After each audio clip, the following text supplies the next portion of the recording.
Let's answer the first example. Find the linear approximation of f of x equal to square root of x at x is equal to 16. Use it to approximate square root of 15.9 and square root of 16.1. So, ang binigay sa atin, f of x na square root of x.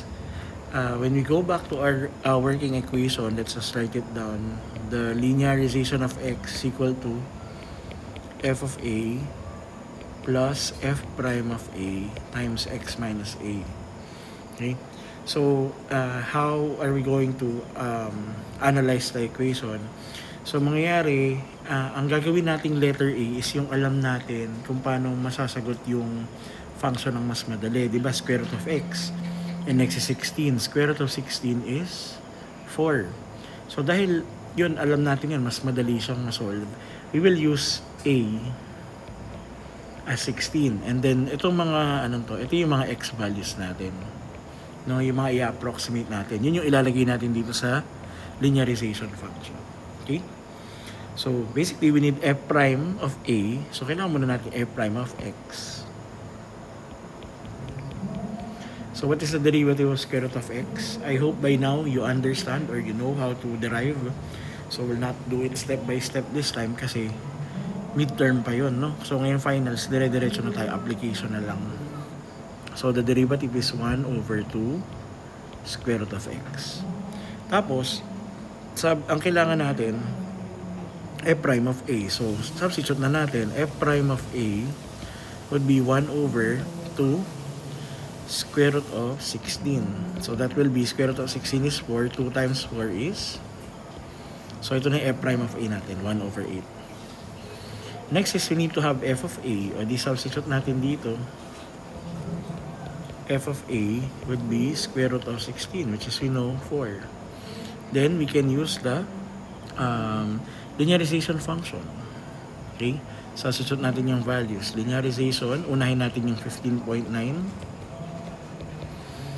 Tapos, f of a would be 4 plus f of a plus f prime of a 1 over 8. Naka-multiply sa x minus a. Di ba ang x natin is kung ano man yung nililinearize, 15.9 minus a is 16.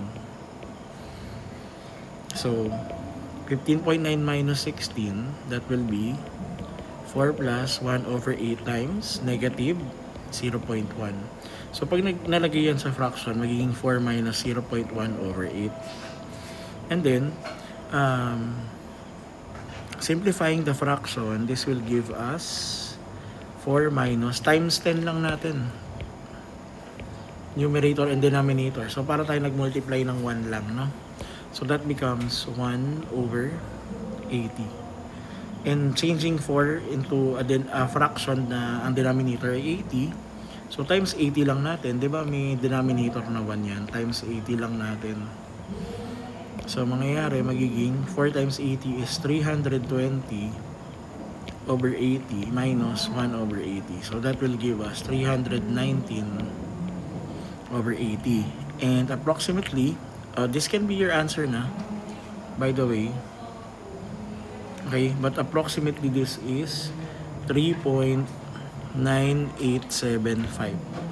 Tapos, kung gumamit ka ng calculator to check, again, this is just for checking, ang value ng square root of 15.9 ay 3.98748 ...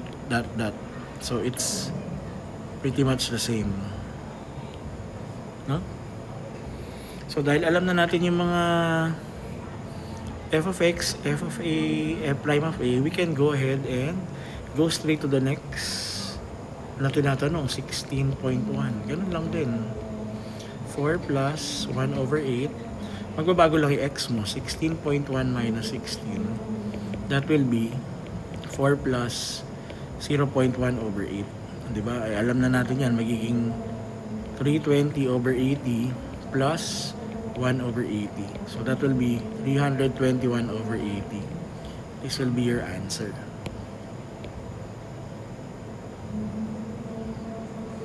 Okay? When you check, the value of square root of 16.1, that gives you 4.0124805. Pero ang ito, this is approximately nasagot natin 4.0125, which is pretty much the same. Okay, so ayun, kagandahan ng linearization. We can use differential calculus to approximate those values.